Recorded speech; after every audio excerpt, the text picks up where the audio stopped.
So healing వాస్తు తిరిగి స్వాగతం మిత్రులారా. ఈ యొక్క శైలిలు అవన్నీ చూపెట్టు యాక్చువల్గా చూపెట్టిన మేము మా యొక్క టీంతో ఇప్పుడే ఆ 2 రోజుల కన్వెన్షన్ హాల్ నేషనల్ ఆర్కిటెక్చర్ నుంచి బయటకు వచ్చాము. సో 4:30 కల్లా స్వామి దర్శనం ఉంటుందంటే అందరం వచ్చామండి. So this is the east facing temple యాక్చువల్గా. అలాగే దానికి నార్త్ ఈస్ట్న ఈ యొక్క కొలను ఉంటుందండి.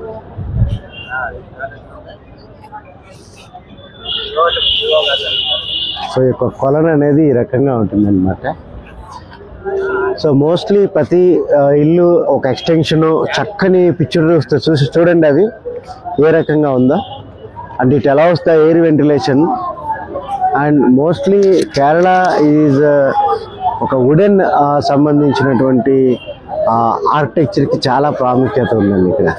అంటే ఇన్స్టెడ్ ఆఫ్ యూజింగ్ స్టోన్ ఇక్కడ చాలా విరివిగా లభిస్తుంది అనమాట. అబండెంట్ వుడ్ అనేది ఇక్కడ ఉంటుంది అనమాట.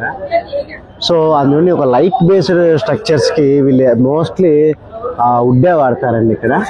So if you see the jalis అంటే వరండాల్లోంచి మనుషులు ఎవరు చొరబడకుండా ఇవాళ మనము ఒక ఇనుపుతో సంబంధించి వెల్డింగ్లే చేయించుకుంటాం. బట్ సి అదంతా మీరు చూసినప్పుడు ఆ మనుషులు కూడా జొరపడకుండా జాలీలు కూడా వుడెన్తో ఏ రకంగా చేశారు.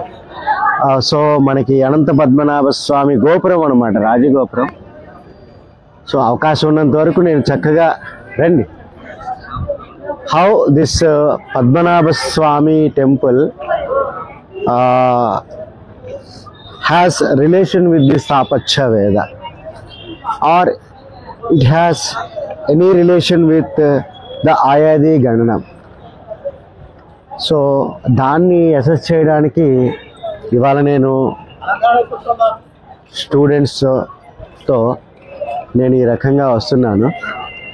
And this is the palace see, and these extensions you see, these extensions verandas beautifully. ఆ యొక్క బంగాళా పెంక్ అని మనం ఏదైతే చెప్పుకుంటామో ఆ యొక్క బంగాళా పెంకుతో ఆ యొక్క ట్రస్సెస్ కానీ ఆ వుడ్ కార్వింగ్స్ కానీ మీరు అబ్జర్వ్ చేయండి. సో ఇది దీనికి ప్రత్యేకత అనమాట. అండ్ మీరు ఆ శిఖరాలై చూసినప్పుడు ఈ రకంగా 4 డైరెక్షన్స్కి అలైన్ చేసినటువంటి ఆ టాప్ అంటే ఆ యొక్క పిరమిడల్ రూఫ్ పైన కూడా మీరు అబ్జర్వ్ చేసినప్పుడు అవి ఇక్కడ విరివిగా ఉంటాయి. Show this one. ఈ టైప్ పిక్చర్డ్ రూఫ్స్ వాటికి ఒక వెంటిలేషన్కి 4 డైరెక్షన్స్కి ఈ రకంగా ఉంటుందండి. అండ్ ఇది స్వామికి సంబంధించి స్వామికి సంబంధించి ఒక పుష్కరిణి అనమాట. ఈ పుష్కరిణి మీరు చూసినప్పుడు ఇది కూడా ఒక స్పెసిఫిక్ ప్రపోర్షనల్లో ఉంది. అండ్ ఆ యొక్క రూఫ్స్ ఏ రకంగా ఉన్నాయి అంటే ఒక 70-80-100 సంవత్సరాల చరిత్ర ఉన్నటువంటి కన్స్ట్రక్షన్స్ అండి. ఎయిర్ పాస్ అవ్వడానికి ఇటు పక్క నుంచి డైరెక్షనల్గా పాస్ అయితే మళ్ళీ అటు పక్క ఓపెనింగ్ ఉంటుందండి. అలాగే the span of the house పెరిగిన దాన్ని బట్టి మధ్యలో ఇంటర్మీడియట్గా అలాంటి ఓపెనింగ్స్ అనేవి ఇక్కడ వస్తూ ఉంటాయి అనమాట.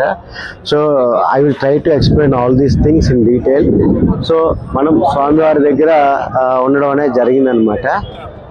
Thank you very much.